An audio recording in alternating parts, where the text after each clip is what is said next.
बिस्मिल्लाहिर्रहमानिर्रहीम। इस वक्त जो लेक्चर कंटिन्यूड है अबाउट वेक्टर एंड टेंसर, उसमें हमने बेसिकली वेक्टर्स के हवाले से कुछ बैकग्राउंड डिस्कस किया।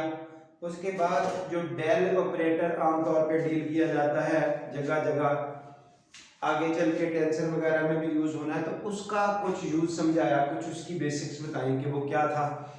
Divergence, curl, gradient of a function like this, scalar point function, vector point function, scalar field, vector field, ये सारा कुछ बेसिक्स थी।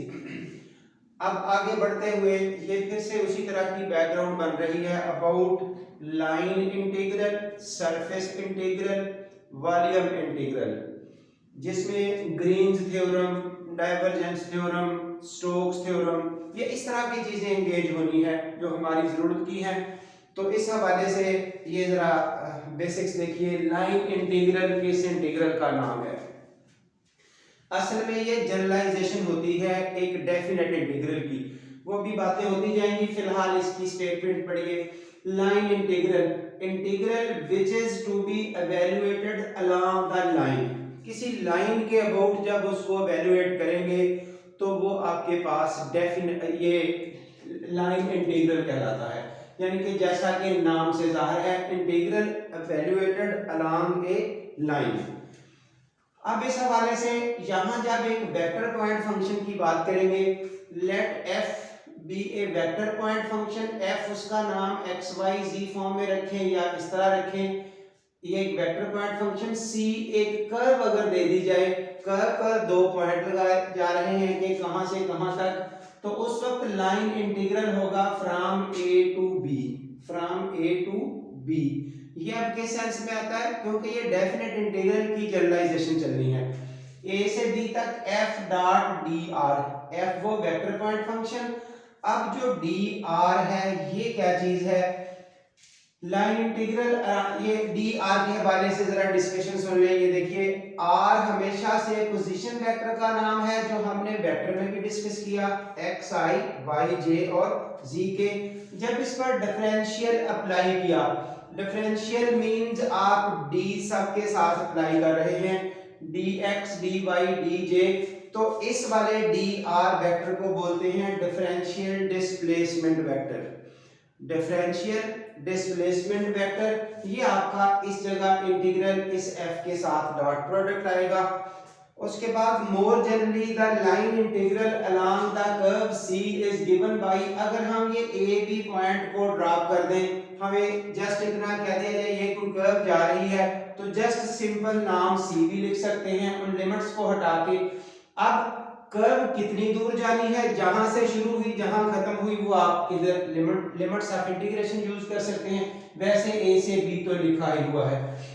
उसके बाद एक ये और टर्म चलती है, इनके लिखने लिखाने के बातें देखिए। इंटीग्रल लिख के उसके इंटीग्रल के सिंबल के दरमियान एक सर्कल सा लगा दिया, तो ये बात आती है if the curve is closed या सिंपली क्लोज्ड। क्लोज्ड का मतलब ये होगा कि कर्व आपकी यूं ऐसे क्लोज हो जाए, जैसे ये सीधी बढ़ती जा रही है, ये यूं क्लोज हो जाए, तो इसको क्लोज्ड कर्व कहते हैं।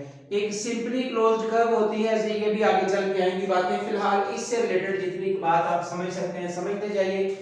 क्लोज्ड कर्व अगर ऐसी आएगी तो वो उसके अलावा चलते चलते ये इंटीग्रल की रिप्रेजेंटेशन में आप ये टर्म यूज करेंगे, वो क्लोज सा सर्कल। तो उस वक्त फार्मूला ये रहा, अगर इस एफ वेक्टर को फोर्स वेक्टर समझ लिया जाए, ये तो एफ कोई भी वेक्टर पॉइंट फंक्शन था, अगर इसको फोर्स का वेक्टर समझा जाए तो फिर ये लाइन इंटीग्रल वर्क डन को शो करता है along the curve. Work done आमतौर पे स्ट्रेट लाइन पे हम करने की पोजीशन में होते हैं जब सिंपल डॉट प्रोडक्ट की बात होती है। अलोंग द कर्व जब वर्क डन की बात करेंगे, so that is line integral. लेकिन फर्क इतना होगा, इस फोर्स को हम उस वक्त फोर्स एफ को यहाँ जनरल कोई वेक्टर कहा, वहां फोर्स वेक्टर कहेंगे। हाँ जी, ये अभी कंटिन्यू है, जाहिर है इन तीनों का एनालिसिस चलता जाएगा इससे नेक्स्ट लेक्चर में भी। सरफेस इंटीग्रल, अब सरफेस किस चीज का नाम है?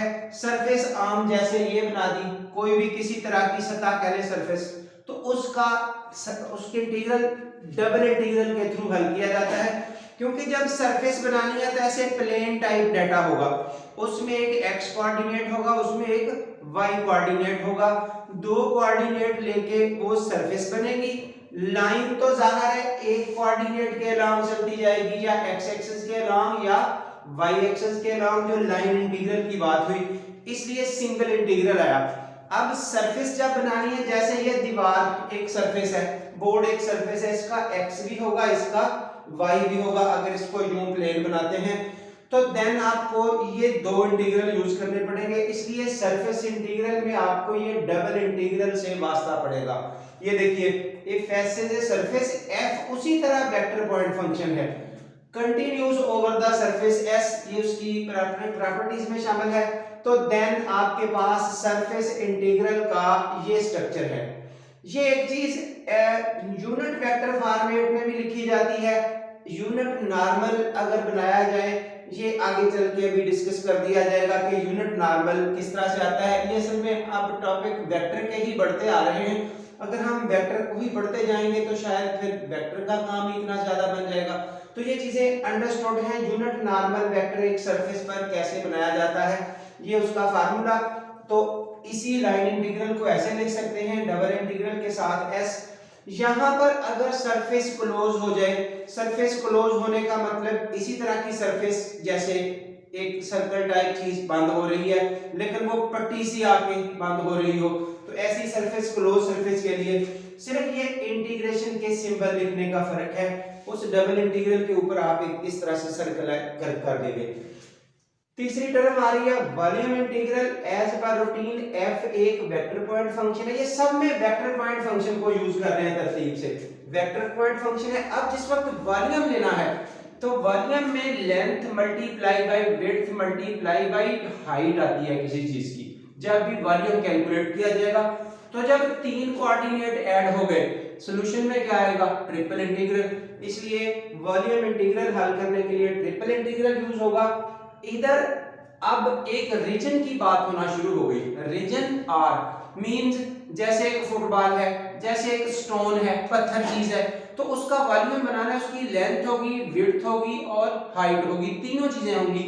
उस वजह से तीन इंटीग्रल, आर रीजन की वजह से, इधर एस सरफेस की वजह से, इधर सी कर्व की वजह से, सी कर्व की वजह से, एस सरफेस की वजह से, आर वो बाउंडेड सा एक रीजन उसकी वजह से, तीन इंटीग्रल लेंथ विड्थ हाइट की वजह से। तो इस तरह से ये रहा एफ डी बी आपका रिजल्टेंट बन रहा है अबाउट वॉल्यूम इंटीग्रल।